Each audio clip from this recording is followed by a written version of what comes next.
সম্পর্ক ঠিক রাখতে গেলে সময় তো তাকে দিতেই হবে। এই যেমন ধরুন, মানুষের সাথে মানুষের সম্পর্ক যদি ঠিক রাখতে হয় তাহলে সময় তাকে দিতেই হবে, সেটা যে কোনো সম্পর্কের ক্ষেত্রেই। আবারও আছে সোশ্যাল মিডিয়ার সাথে মানুষের সম্পর্ক। তুমি যদি সোশ্যাল মিডিয়াতে থাকতে চাও সেখানেও তোমাকে সম্পর্ক ভালো রাখতে হবে, মানে সময় দিতে হবে আর কি।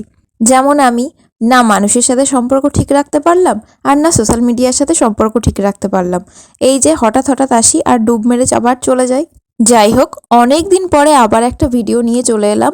আমি গেছিলাম একটুখানি আমাদের এখানে অনুষ্ঠানে, মানে নামযজ্ঞের অনুষ্ঠানে। তো সেখানে গিয়ে এই যে এখানে দেখাচ্ছিলাম, এই যে এখানে ফুল দিয়ে বেশ সুন্দর করেছে। ছোটোবেলাতে আরও বেশি ভালো করতো, এখন যত সময় যাচ্ছে তত আরও মানুষ সব কিছুতে ফাঁকিবাজি দিচ্ছে আর কি। তারপরে এই যে আমাকে তিলক দিয়ে গেল একটা দাদু, তাই একটুখানি নিজেকে দেখিয়ে দিচ্ছিলাম। তারপরে এই যে এখানে চলছিল সন্ধ্যা আরতি, দেখুন কেমন ছোট ছোট খুদে খুদে বাচ্চারা কি সুন্দর সন্ধ্যা আরতি করছে না। এখন তো অবশ্যই নামযজ্ঞের অনুষ্ঠানটা অনেক জায়গাতেই হচ্ছে।